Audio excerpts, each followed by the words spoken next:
It's Can again. I posted a poll on my Instagram and asked people to choose the topic for my next video.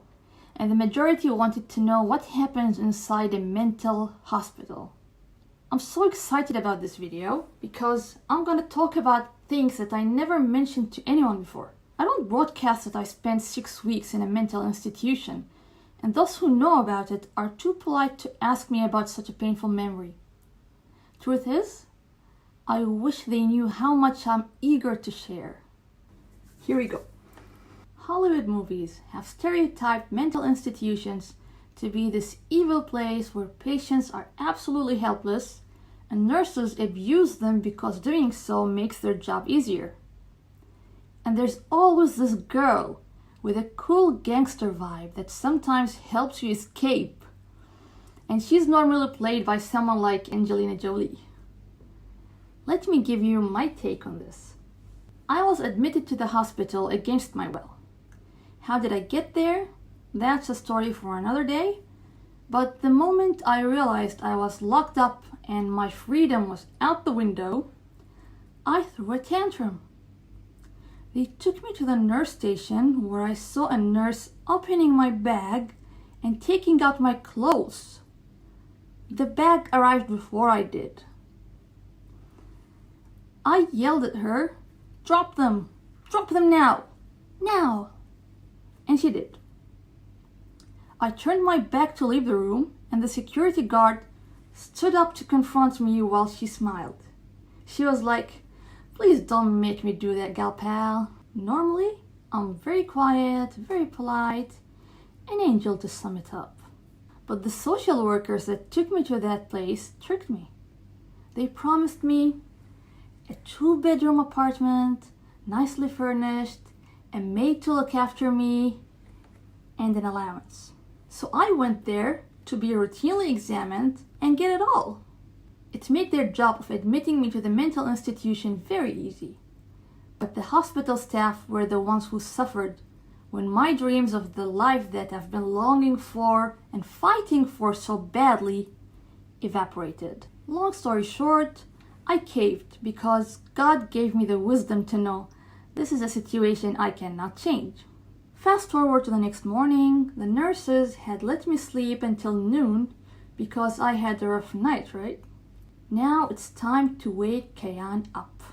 At this step, they wanted to break me. Yes. How did they do that? 3 nurses barged into my room to take my blood pressure and ask me a couple of routine questions, health questions. "Good morning, Kayan." I was very cooperative at that point, but one of them thought that breaking me was still necessary. She asked aggressively, "What do you do in your free time?" I said, "I play Clash of Clans." I had just woken up, right? "With who?" "My friends." "So you meet them outside, no?" She was trying to accuse me of going out with boys. I did not shout, but I said in a way that expressed how disgusted I was with her accusation that no, I did not meet them outside the game. I will not mimic the way I said it because you guys did nothing wrong to me, but you don't deserve to see that, but that was my answer. So that was breaking me. It wasn't necessary because movies prepared me for this day, and I knew that the way to exit such a place is by cooperating and obeying the rules. Another form of evilness, if you want to call it that, was like giving us a delicious samosa, as an afternoon snack. Delicious food was a phenomenon there. It was so good that I went to the canteen window and asked the nurse politely, "Can I have another one, please?" And she yelled actually, "No, kalas, mafi," breaking me. When I went back to our table, my friends saw me empty-handed. One of them said, "I'm getting you that samosa," and left. A few seconds later, she handed me the samosa and said, I tricked her. I said, please, I'm hungry, please give me one more. And she did. So that was very sweet. And that was probably the best day. The day I had 2 samosas. And one day, a certain nurse was mad at me because I woke up later than everyone else and she had to stop whatever she was doing to hand me my breakfast. That literally takes a minute, and I'm allowed to sleep and wake up whenever I want. So she'd give me a hard time before getting me my food to teach me a lesson. But that didn't last too long, because once the head nurse noticed that behavior, she asked her to stop. What does Kayan want? Her breakfast? Give it to her.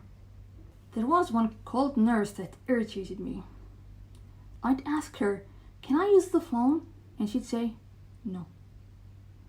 "Can I have my candy?" "No." And that was her answer to everything. She never helped anyone. One day I woke up and the door was locked. And it's 2 hours before it's time for medicine. That's when they look for me and open the door. So I was facing 2 hours of staring at the wall. I started banging on the door to get attention. That cold nurse saw me eventually and went and left. I wasn't being bad because banging on the door can only be done in one way. Get me out of here. But she decided to let me rot there. I kept trying and used a piece of paper and a pen that my mom had gotten me to write, "Please unlock the door," and slipped it under the door. And shortly after that, my friend passed by and I used sign language to communicate. She nodded and got me help. Then the security guard and one of the sweet nurses unlocked the door. And the sweet security guard said, "She's been banging on the door for so long." So that tells me that everyone heard me, but that cold nurse told them to ignore me. There were 3 security guards that I've encountered. 2 were super nice. One was super nice actually, the other one was nice, and the third one was unpleasant. Now, a mental institution is no jail, and it should not be compared to a jail. The residents are no criminals, not to their will anyway, but you lack freedom, and you're not surrounded by any sane people. Some might seem okay, but they're mentally disturbed in a way that you cannot see, just like your speaker was. You know how some people say that a low-key person becomes a to the strong personalities in jail? That happened to me. There was that girl